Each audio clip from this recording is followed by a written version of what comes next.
राना साहब, सबसे पहले अगर आपकी तरफ आऊं तो आप क्या समझते हैं पाकिस्तान पीपल्स पार्टी का लॉन्ग मार्च, हमने कल इस पे जितनी डिटेल बात कर ली थी, आज के दिन अगर पाकिस्तान पीपल्स पार्टी के चेयरमैन बिलावल भुट्टो जरदारी ये समझना शुरू हो गए हैं और बबांगे दोहल ये कहना भी शुरू हो गए हैं कि यही इंतखाबात का साल है, तो इसके पीछे उन्हें इशारा क्या है? बिस्मिल्लाहिर्रहमानिर्रहीम, अस्सलातु वस्सलामु अलैका या सय्यदी या रसूलल्लाह, अस्सलातु वस्सलामु अलैका या सय्यदी या हबीबल्लाह।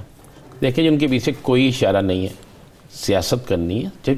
जब किसी ने सियासत करनी होती है यासर, तो उसने अपने जो मुरीदैन होते हैं, जो कारकुन होते हैं, जो साथी होते हैं, जो भी आप ले लें, उनको राम करने के लिए कोई ना कोई ऐसी चीज़ कहनी होती है, कोई ना कोई ऐसी दलील जिसका कोई वजूद ना हो वो सामने लानी होती है। देखें, 2022 को इलेक्शन का साल कह रहे हैं, किस तरह इलेक्शन का साल? इलेक्शन के साल के लिए कोई दलील होनी चाहिए ना, कोई ऐसी चीज़ होनी चाहिए। क्या इस हुकूमत के खिलाफ अदम एतमाद आ गई? क्या अदम एतमाद तैयार है? क्या हुकूमत खुद काट जा रही है? अगर हुकूमत खुद घर जा रही है तो जो नया सेटअप आ रहा है वो किसका आ रहा है? क्या वो नया सेटअप ऐसा है जो इस साल में इलेक्शन करा सके? ऐसा नहीं है, इस साल में इलेक्शन नहीं है। इस साल के आखिर में कोई अनहोनी हो सकती है, इलेक्शन नहीं हो सकते। इलेक्शन का ये साल नहीं बनता। इलेक्शन के साल के हिसाब से देखें तो कानूनी तकाज़ों को अगर आप देखें तो तमाम चीज़ों को सामने रखने के बाद बहुत सी चीज़ें सामने आती हैं, फिर जाके कहीं होता है। देखिए, एक तो ज़हन में रखिएगा, बजट है मई जून जुलाई, ये वो 3 महीने हैं जो बजट के महीने हैं। अब कोई भी पागल ऐसा नहीं है, कोई शख्स भी ऐसा पागल नहीं है कि जो हुकूमत को गिरा दे और गिराने के बाद आने वाला जो बजट है उसको पेश करने के लिए वो तैयार हो। आने वाला बजट हमेशा मुश्किलात लेकर आता है, आने वाला बजट सहूलियात लेकर नहीं आता। मौजूदा हालात में जो भी बजट आने वाला होगा वो एक नई मुश्किलात लेकर आएगा, और कोई भी नया हुक्मरान जो है वो ये नहीं चाहेगा कि मैं ऐसी कोई मुश्किलात लेकर आऊँ कि जिससे पुराने के गुनाह भी मेरे पेटे में पड़ जाएँ और मैं वो बिल्कुल साफ़ सुथरा होकर, बिल्कुल पवित्र होकर सामने आ जाए और वो एक सियासी शहीद बन जाए। ऐसा नहीं है। या सर, ये साल जो है ये अपोजिशन का, हुकूमत का, दोनों का साल है। सही, ये साल जो है अपोजिशन वर्सेस अपोजिशन ज़्यादा लड़ाइयों का साल है और हुकूमत के लिए मुश्किलात कम होंगी इस साल में, इसलिए कि इस साल में सिर्फ 2 ही बड़े काम होंगे जिसके लिए वो तैयारी कर रहे हैं। और दोनों बड़े काम जो हैं वो, एक है पीपल्स पार्टी का लॉन्ग मार्च, उसमें पीपल्स पार्टी को परेशानी है कि मैंने अपनी ताकत का मुजाहरा करना है, हमने सियासी ताकत का मुजाहरा करना है, हमने शो करना है कि हम सबसे बड़ी सियासी जमात हैं। अब दूसरी तरफ है पीडीएम है, उसने शो करना है कि जनाब हम असल अपोजिशन है, हमारे पास असल कुव्वत है, हमने कुछ करना है।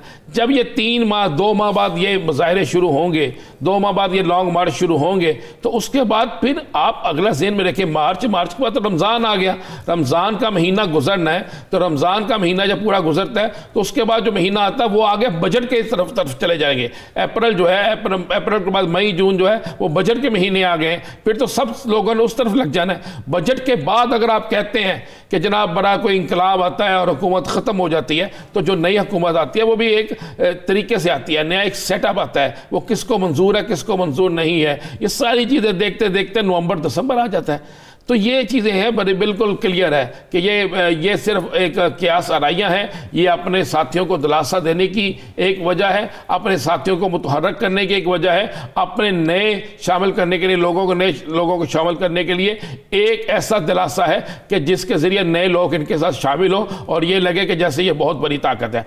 कोई एक दलील मुझे पीपल्स पार्टी या मुस्लिम लीग नून की तरफ से दिखा दे जो नए इलेक्शन की तरफ से दलील हो कि जिससे ये साबित होता हो कि नए इलेक्शन हो रहे हैं।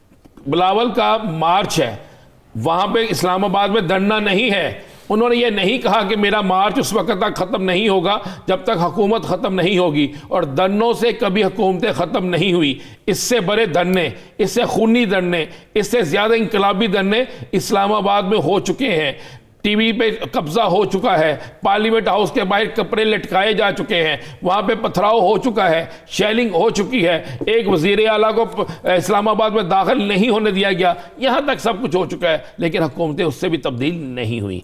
तो आप क्या समझते हैं? ना मौलाना फजल रहमान ने यह कहा है कि मैं हुकूमत की तब्दीली तक इस्लामाबाद से नहीं उठूँगा, ना मौलाना फजल रहमान के बाद बिलावल भुट्टो ने कहा है। तो लिहाजा ये एक सियासी खेल है, सियासी मैदान है। सियासी मैदान में दोनों जमातें यही कह रहे हैं तैयारी करें, 2026 में इलेक्शन है। ये नहीं कोई बता रहा 2026 में किसका इलेक्शन है। भाई हो सकता है बल्दियाती इलेक्शन की तैयारी करा रहे हो सकता है किसी ज़िमनी इलेक्शन की तैयारी करा रहे हो। ये कोई नहीं कह रहा जनाब कौमी इलेक्शन है और तैयारी करें। भाई पहले तो आप बल्दियाती इलेक्शन जो आप लोगों के जुम्मे है वो करवाएं, उसकी तैयारी करवाएं, वो हो सकता है। जिस तरह पंजाब में कहा गया कि अगर पंजाब हुकूमत खुद ईवीएम मशीनें ला सकती है तो इलेक्शन कमीशन तैयार है। पंजाब हुकूमत ला नहीं सकती, तैयार कर नहीं सकती, इतना वक्त नहीं है, वो आगे चला जाएगा। सिंध वाले कहते हैं हम वैसे इलेक्शन करना चाहते हैं, तो उस इलेक्शन की मेरा ख्याल है बुलावा ने कहा है कि उस इलेक्शन ये तिफल तसलियां हैं, अवाम को तिफल तसलियां दी जा रही हैं अपने कारकुनों को मुतहर्रिक करने के लिए और नया इत्तेहाद बनाने के लिए। राव साहब, आप क्या समझते हैं, पाकिस्तान की अगर सियासी तारीख देखी जाए तो धरनों से या एहतजाज से कोई हुकूमत नहीं गई, लेकिन हमारे यहाँ अवाम का एहतजाज, और अगर हम बैन अल-अक़वामी सतह पर देखें, काज़ाकिस्तान की मिसाल आपके सामने है, इन दिनों वहाँ पर जो एहतजाज जारी है, पूरी काबीना मुस्ताफ़ी हो गई, जो अहकामात दिए थे वो भी वापस ले लिए गए, एहतजाज खत्म नहीं हुआ। हमारे यहां और बैनुल अक़वामी सतह पे एहतजाज में फर्क क्या होता है? देखिए, काज़ाकिस्तान की अगर आप मिसाल लें तो वो आप 77 की मिसाल हमारे यहाँ ले सकते हैं, जो एक तहरीक चली थी और जिसमें बड़े पावरफुल लोगों का हाथ था। अमेरिका भी उसके पीछे था, लॉबिंग थी पूरी, और जिस तरह से डॉलर यहाँ बरसाए गए और जिस तरह से उसको मैनेज किया गया उस पूरी तहरीक को, और उसके बाद उसका नतीजा क्या निकला हमारे सामने।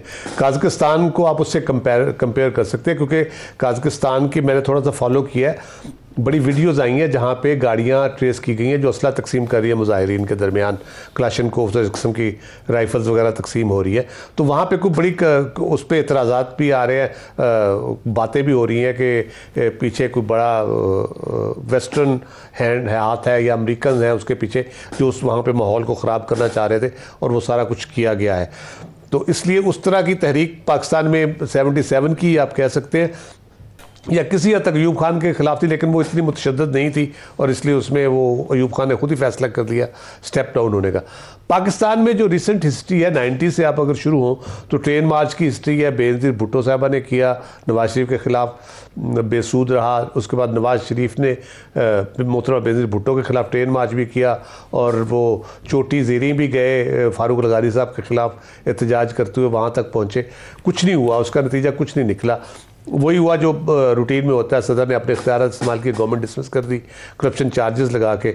इसहाक खान साहब 2 की, एक फ़ारूक लगारी साहब ने की, तीसरी जो है वो बगैर किसी तहरीक के चलेगी, वो जनरल मुशर्रफ साहब के साथ इन्होंने सींग फंसा ली हमेशा की तरह, मियां नवाज शरीफ साहब जो करते होते हैं, तो वो उससे की। बाकी कोई हमारे यहाँ ऐसी तारीख नहीं है 77 के अलावा कि कोई बहुत बड़ी तहरीक चली हो, या कोई बहुत बड़ी तहरीक चल ही नहीं पाई उसके बाद इस किस्म की। ये छोटे मोटे चलते रहते हैं, धरने चलते रहते हैं, ट्रेन मार्च चलते रहते हैं। और दूसरी बात जो है वो हुकूमत जाने की निशानियां और भी होती हैं, कई दफ़ा जिक्र मैं कर चुका हूँ। हुकूमत की सफ़ों में जो है ना हलचल वो शुरू हो जाती है, उसमें जोड़ तोड़ शुरू हो जाते हैं, उसमें बातें लोग करना शुरू कर देते हैं।